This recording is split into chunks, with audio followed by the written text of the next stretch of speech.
नमस्कार, मैं हूं सुनील बॉबी और आप इस समय देख रहे हैं बिहार समाचार, जहां बातें करते हैं बिहार की, खबरें होती है बिहार की। तमाम छोटी बड़ी खबरों को आपको दिखाने का काम करते हैं, चाहे देश विदेश की खबरें हो, बिहार की खबरें हो, तमाम खबरें बिहार समाचार के माध्यम से आपको दिखाने की कोशिश करते हैं। हमारे साथ बने रहिए वीडियो के अंत तक। आपको बता दें कि तनख्वाह लौटाने वाले शिक्षक ने लिया यू टर्न, कहा तबादला नहीं होने से थे दुखी। उन्होंने बताया कि हमें तबादला नहीं हो पा रहा था, हम अपनी आपा खो चुके थे, हमें समझ में नहीं आ रहा था, इसलिए कुछ ऐसा काम किया। पत्र भी विभाग के पास में लिखा गया, लेकिन कोई कार्रवाई न होने के कारण हमने ऐसा कदम उठाया। अंत में अब इस तरह की बातें सामने आने के बाद में उन्होंने यू टर्न लिया है और पत्र भी लिखा है। आपको बताते चले कि अगले 3 वर्ष अपने 3 वर्ष की तनख्वाह लौटाने की पेशकश करने वाले नीतीश्वर कॉलेज के assistant professor doctor Lalan Kumar ने अब अपनी भूल स्वीकार कर ली है और अपने सारे बयान वापस भी लिए हैं। कॉलेज के प्राचार्य मोहम्मद प्रोफेसर मनोज कुमार और बिहार विश्वविद्यालय के रजिस्ट्रार प्रोफेसर रामकृष्ण ठाकुर को उन्होंने इस बारे में एक पत्र भी सौंपा है। पत्र में उन्होंने कहा है कि मैंने 6 बार अपने तबादले के लिए आवेदन दिया था, पर उस पर कोई सुनवाई नहीं हो पाई, इसलिए काफ़ी दुखी हो गया था। कुछ निर्णय नहीं करने की स्थिति में नहीं था। मैं अपनी भावनाओं को नियंत्रित नहीं रख पाया और अपनी समूचे वेतन की राशि का चेक प्रस्तुत किया। नीतीश्वर कॉलेज के हिंदी विभाग के assistant professor doctor Lalan Kumar ने 5 जुलाई को कुलपति को आवेदन देकर कहा था कि उनके कॉलेज में छात्रों की उपस्थिति लगभग शून्य है, इसलिए वह अपना 3 वर्ष का वेतन 23 लाख रुपए वापस कर रहे हैं। हालांकि विश्वविद्यालय ने उनका चेक लेने से इनकार कर दिया और उसे वापस कर दिया। फिलहाल डॉक्टर ललन कुमार तबीयत खराब होने के कारण हवाला देकर कॉलेज से 2 दिनों से अवकाश पर चले गए हैं। तो इसमें कई तरह की बातें खुलकर सामने आई है, जहां विभाग की लापरवाही तो वहीं शिक्षकों के साथ में क्या कुछ हो रहा है यह भी खुलकर सामने आ रहा है। और इधर हम आपको बता दें कि पंचायत चुनाव हुए साल से ज़्यादा होने वाले हैं, लेकिन अब तक वार्ड सदस्यों को समुचित ट्रेनिंग नहीं मिल पाया है, उन्हें काम नहीं मिल पाया है, जिसके कारण वार्ड सदस्य काफ़ी नाराज हैं और आंदोलन के मूड में हैं। उनका कहना है कि वार्ड सदस्यों को केवल दिखावटे का एक चीज़ बना दिया गया है, रबड़ स्टाम्प बना दिया गया है, न तो उनके कोई अन्य पंचायत प्रतिनिधि लगा पाते हो, न सरकार की ओर से हमें कोई काम मिल रहा है। और तो और अलबत्ता हमें अपने वार्ड के जनता से बहुत कुछ ताने सुनने पड़ रहे हैं, इसको सरकार को समझना चाहिए, और नहीं तो बिहार में एक बड़ा आंदोलन खड़ा होगा जो रोक पाना मुश्किल होगा, जिसकी जिम्मेवार खुद सरकार होगी। क्योंकि उस समय बहुत बड़ा ख्वाब दिखाया गया कि वार्ड के विकास वार्ड सदस्य करा सकते हैं, पंचायत का विकास पंचायत के ही लोग करा सकते हैं। वहीं दूसरी ओर सरपंच साहब भी अब नाराज चलने लगे हैं, जहां उन्हें दिखाया गया था कि न्याय के साथ विकास कार्य करने का भी उन्हें भार दिया जाएगा, मौका दिया जाएगा, अधिकार दिया जाएगा, लेकिन उनके साथ भी अब तक कुछ नहीं हो पाया है, जिससे सरपंच और पंच भी नाराज है। इधर बिहार सरकार का मानना है कि जब तक पूरे बिहार के वार्ड में वार्ड क्रियान्वयन प्रबंधन समिति का गठन नहीं हो पाता है, तब तक फंड कहां किसके पास भेजा जाए। जैसे ही पूरे गठन हो जाता है, निश्चित तौर पर हर वार्ड में विकास के लिए राशि दी जाएगी। साथ ही से योजना पार्ट 2 में कई काम वार्ड के जिम्मे दिया जाएगा। नली गली पक्कीकरण और नल जल योजना तो एकदम साफ दिखाई दे रहा है, उन्हें यह काम जरूर मिलेगा। तो धैर्य रखने की ज़रूरत है और सरकार पर विश्वास रखने की ज़रूरत है, और सरकार को भी चाहिए कि अपने पंचायत प्रतिनिधियों को उत्साहित करते रहें। इधर हम आपको बता दें कि भारत मित्र शिंजो आबे की हत्या दर्दनाक। जापान में चुनावी सभा के दौरान पीछे से आए हमलावर ने मारी 2 गोलियां। देश में आज राष्ट्रीय शोक का ऐलान भी है। भारत जापान दोस्ती की एक मजबूती डोर टूटी है। नौसेना में रह चुका था हमलावर। आपको बताते चले कि भारत मित्र और जापान के पूर्व प्रधानमंत्री शिंजो आबे की शुक्रवार को गोली मारकर हत्या कर दी गई। घटना के वक्त आबे नारा शहर में चुनावी सभा को संबोधित कर रहे थे। पीछे से आए हमलावर ने उन्हें 2 गोलियां मारी और आबे गिर पड़े। उन्हें तुरंत अस्पताल ले जाया गया, जहां बचाया नहीं जा सका। सुरक्षाकर्मी ने आरोपी को गिरफ्तार कर लिया है, उससे पूछताछ जारी है। प्रधानमंत्री नरेंद्र मोदी घटना को पीड़कदायक बताते हुए राजकीय शोक की घोषणा भी की है। इधर आपको बताते चले कि मोदी ने क्या कहा है। उन्होंने कहा है, प्रधानमंत्री नरेंद्र मोदी ने शिंजो आबे के निधन पर गहरी पीड़ा व्यक्त की है। उन्होंने ट्वीट किया और अपने सबसे प्यारे दोस्त में से एक शिंजो आबे की दुखद निधन से स्तंभ और दुखी हैं। वह एक महान वैश्विक राजनेता, एक शानदार नेता और एक उल्लेखनीय प्रशासक थे। उन्होंने जापान और दुनिया को एक बेहतर जगह बनाने के लिए अपना जीवन समर्पित कर दिया। अर्थव्यवस्था और वैश्विक मामलों पर उनकी समझ ने मुझ पर गहरी छाप छोड़ी है।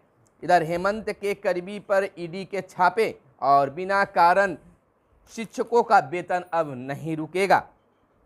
राज्य के स्कूलों में कार्यरत शिक्षकों का बिना किसी ठोस कारण के वेतन भुगतान नहीं रुकेगा। शिक्षा विभाग के अपर मुख्य सचिव दीपक कुमार सिंह ने उमेश सुमन बनाम राज्य सरकार मामले में 22 जून को हाईकोर्ट द्वारा पारित न्यायादेश के आलोक में सभी डीईओ को यह निर्देश जारी किया है। उन्होंने कहा है कि जिस कर्मी ने आप काम कर रहे हैं वह उनका वेतन भुगतान आवंटन के अभाव के अलावा किसी भी परिस्थिति में नहीं रोका जा सकता है। एलएसी के करीबी पहुंचा चीनी विमान, सीमा पर सैन्य राज्यों सामान जुटा रहे हैं चीनी। भारतीय सेना भी जवाबी कार्रवाई के लिए बिल्कुल है तैयार। आपको बताते चले कि कम वर्षा से पैदा हालात में किसानों को हर संभव सहायता, यानी कि कम वर्षा से पैदा हालात में किसानों को हर संभव सहायता प्रदान करने का ऐलान बिहार के मुख्यमंत्री नीतीश कुमार ने किया है। सीएम ने की समीक्षा बैठक, दिए कई निर्देश। राज्य में अब तक 15 से 20% ही रोपनी हुई है, खेतों में दरार पड़ा है। आपको बता दें कि 15 से 20% रोपनी हुई है। अब तक राज्य में 30 जिलों में सामान्य से 20% से भी कम बारिश हुई है। और मुख्यमंत्री नीतीश कुमार ने पदाधिकारियों को निर्देश दिया है कि कम बारिश होने के कारण संभावित परिस्थितियों को ध्यान में रखते हुए प्रभावित किसानों को समस्याओं से निपटने के लिए पूरी तैयारी रखें, ताकि किसानों को किसी प्रकार की असुविधा नहीं हो। साथ ही किसानों के बीच वैकल्पिक फसल के लिए प्रचार प्रसार करें, वैकल्पिक फसल के लिए बीज की पर्याप्त उपलब्धता रखें। बिहार में सोना, निकल और पोटास और क्रोमियम का होगा अब खनन। पिछले दिनों केंद्र ने सौंपे थे बिहार को क्रोमियम पोटेशियम के 4 खनिज ब्लॉक। खान एवं भूतत्व मंत्री ने कहा टेंडर की प्रक्रिया शुरू है। आपको बताते चले कि मोदी पसमानदा मुस्लिमों के हितों की कर रहे हैं रक्षा, और राज्यपाल ने जताया शिंजो आबे के निधन पर शोक। सहरसा में हम सफर एक चलने की उम्मीद, और मगध महिला कॉलेज में शपथ ग्रहण आज हुआ। अंचलाधिकारी का तबादला रद्द कर दिया गया है। आपको बता दें राज्य सरकार ने बिहार राजस्व सेवा अंचलाधिकारी सीओ एवं समकक्ष पद प्रभारी सीओ, सहायक बंदोबस्त पदाधिकारी, प्रभारी सहायक बंदोबस्त पदाधिकारी, चकबंदी पदाधिकारी, प्रभारी चकबंदी पदाधिकारी के पदाधिकारियों का तबादला आदेश रद्द कर दिया गया है। 30 जून को राजस्व एवं भूमि सुधार विभाग ने ऐसे 149 पदाधिकारियों का तबादला किया था। इन सभी तबादलों को तत्काल प्रभाव से निरस्त करने का आदेश शुक्रवार को विभाग के स्तर से जारी कर दिया गया है। और इधर नीतीश की कृपा से आरसीपी को पद प्रतिष्ठा मिली, चौधरी का कहना है। यानी कि भवन निर्माण मंत्री अशोक चौधरी ने कहा है कि मुख्यमंत्री नीतीश कुमार की कृपा से पूर्व केंद्रीय मंत्री आरसीपी को पार्टी में पद और प्रतिष्ठा मिली। आरसीपी पर निशाना साधते हुए उन्होंने कहा कि उनके कार्यक्रम में 5000 की भीड़ नहीं जुट सकती है। कहा नीतीश कुमार को छोड़कर कोई ऐसा नेता पार्टी में नहीं है। ऐसे में कोई आदमी यह कहे कि हमने सब अपने परिश्रम से पाया है, इसमें किसी का कोई योगदान नहीं है, यह हास्यास्पद बात है। और बिहार माहवारी स्वच्छता पर रोड मैप बनाने वाला पहला राज्य बना। विशेष बातें हैं, स्कूल से लेकर खेत खलियान तक चलेगा जागरूकता अभियान। लड़कियों और महिलाओं में भ्रांतियां और झिझक दूर करने पर अब होगा काम। 2 साल से सैनिटरी पैड का इस्तेमाल 58 से 75% तक बढ़ाने का है लक्ष्य। 11 विभाग मिलकर हम माहवारी स्वच्छता पर करेंगे अब कार्य। टास्क फोर्स का गठन, और स्वच्छता का ख्याल रखने पर होती है कई बीमारियां दूर। और इन विभागों में सहभागिता भी ली गई है, जैसे समाज कल्याण विभाग, शिक्षा विभाग, स्वास्थ्य विभाग, पंचायती राज विभाग। तमाम विभागों से बिहार महामारी स्वच्छता पर रोड मैप बनाने वाला भारत का पहला राज्य बन गया है। लड़कियों और महिलाओं के लिए महामारी स्वच्छता पर रोड मैप तैयार किया गया है। बिहार देश का पहला राज्य है जहां 2 साल में लड़कियों को महामारी में स्वच्छता अपनाने के साथ संक्रमण और सोच में परिवर्तन लाने के लिए कार्य योजना तैयार की है। इधर हम आपको बता दें कि लालू की सेहत में सुधार, सोनिया, राहुल और अखिलेश ने जाना हाल और चाल। लालू प्रसाद यादव की तबीयत पहले से काफ़ी बेहतर बताया जा रहा है।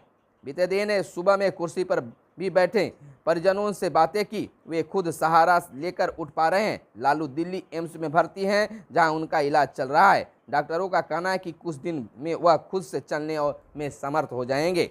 इधर शिंजो आबे भारत के सच्चे दोस्त थे, नीतीश कुमार का कहना है। जापान के पूर्व प्रधानमंत्री की हत्या बेहद दुर्भाग्यपूर्ण। जापान यात्रा के दौरान शिंजो आबे से हुई थी मुलाकात। 31 को पटना में जेपी नड्डा बैठक को करेंगे संबोधित।